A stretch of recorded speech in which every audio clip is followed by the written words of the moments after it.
আসসালামু আলাইকুম। আজ আমি অত্যন্ত মজার একটা বিষয় নিয়ে হাজির হয়েছি।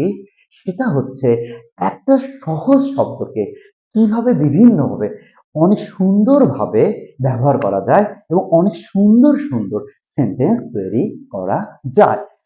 And today our topic is making sentence by a very simple and easy word that is see. এবং যে যে বিষয়টা নিয়ে শব্দটা নিয়ে আমরা তৈরি করতে চাচ্ছি আমাদের এই বিষয়গুলো সেটা হচ্ছে see, যেটা খুব common. Now we generally know see means what? We generally know see মানে দেখা, to pass it by eyes, to see something, কোনো কিছু চোখ দিয়ে দেখা, to have something by eyes. But see মানে কি শুধুই কোনো কিছু দেখা?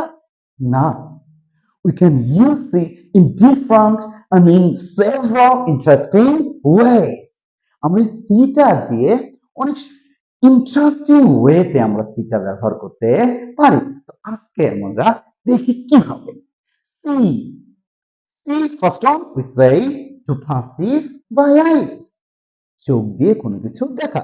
He sees a bird, সে একটা পাখি দেখছে। Number one. Next, number two, what can we say? See, আমি তোমার কথা একটু বুঝতে পারছি না। What is the English of this? We can also use see. এখানে আমরা see ব্যবহার করতে পারি। I can't see your works. আমি তোমার এই জোকটা বুঝতে পারিনি। I couldn't see your joke. So see means what? See means to understand something. See মানে কোনো কিছু বুঝতে পারা। I can see you now. আমি এখন তোমার কথা বুঝতে পারছি। Next, number two. See also denotes what? To pass time. See মানে কারোর সাথে সময় কাটানো অর্থেও ব্যবহার করা যায়। কিভাবে? আমার খুব ইচ্ছা তোমার সাথে কক্সবাজারে একটু সময় কাটাবো। I want to see with you at Cox's Bazar. তারা রাঙ্গামাটিতে খুব সুন্দর সময় কাটাচ্ছে। They are seeing a nice time at Rangamati.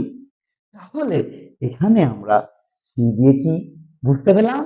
যে আমরা we can also use see to pass time. সময় অতিবাহিত করার ক্ষেত্রেও আমরা see ব্যবহার করতে পারি। Next, number three sentence. See means to see means to suffer. আমি জীবনে অনেক কষ্ট সহ্য করেছি। সে জীবনে অনেক যন্ত্রণা সহ্য করেছে। He has seen a lot in his life. I have seen a great deal in my long life. আমার এই দীর্ঘ জীবনে আমি অনেক যন্ত্রণা সহ্য করেছি। From this sentence we come to know what? এই সেন্টেন্স থেকে আমরা কি শিখতে পেলাম? That we can use see to mean suffer. কোনো দুঃখ যন্ত্রণায় ভোগ করা, কষ্ট ভোগ করার ক্ষেত্রে আমরা see ব্যবহার করতে পারি। Next sentence we can use also see. See, চলো আমরা দাদাকে দেখতে যাই। Let us go to see our grandparents. Let us go to see our grandparents. চলো আমাদের দাদাকে দেখতে যাই। চলো আমরা আমাদের অসুস্থ চাচাকে দেখতে যাই। Let us go to see our ailing uncle. So we can use what see? We can also use see in case of to visit somebody. কাউকে দেখতে যাওয়ার ক্ষেত্রে আমরা see ব্যবহার করতে পারি। Next, see. See, আচ্ছা 121 নম্বর পৃষ্ঠাটা খুঁজে দেখো তো। 12 নম্বর পৃষ্ঠাটায় দেখো দেখি কি বলা আছে। এই যে কাউকে বলার ক্ষেত্রে যে 12 নম্বর পৃষ্ঠাটা খোঁজো বা 17 নম্বর পৃষ্ঠাটা দেখো, এই ক্ষেত্রে আমরা see ব্যবহার করতে পারি। See page number 15. See page number 17. So we can also see for what? To look something or to look at some information.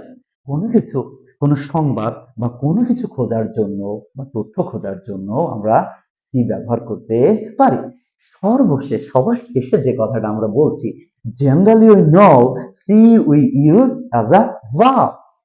C শুধু আমরা ভার্ব হিসেবে ব্যবহার করি, কিন্তু সি কি আমরা কখনো নাউন হিসেবে ব্যবহার করেছি এবং ভিন্ন ওয়েতে? আজকে আমরা সেটাই দেখব। সি মিনস ধর্মীয়দের প্রধান নেতাদের অফিস, ধর্মীয়দের, খ্রিস্টান ধর্মীয় লোকদের নেতার অফিস, সেটাকে আমরা সি বলে ব্যবহার করতে পারি। What? Office of bishop, office of archbishop. এই যে খ্রিস্টানদের যে প্রধান নেতা, তাদের একজন হচ্ছেন বিশপ। এই বিশপের অফিসের ক্ষেত্রেও আমরা ব্যবহার করতে পারি see. That means office of bishop. So আমরা আজ সির যে ব্যবহারগুলো শিখলাম, এই ব্যবহারগুলো আমরা আমাদের প্রাত্যহিক জীবনে রাইটিং স্পিকিং এ ব্যবহার করে আমাদের সেন্টেন্স গুলো, আমাদের প্যাসেজ গুলো করতে পারি অনেক বেশি সুন্দর এবং আকর্ষণীয়। So we'll try to materialize this see in our different aspects of life, and we can make standard, attractive, and fascinating sentence and passages as well. See you again. Assalamu alaikum.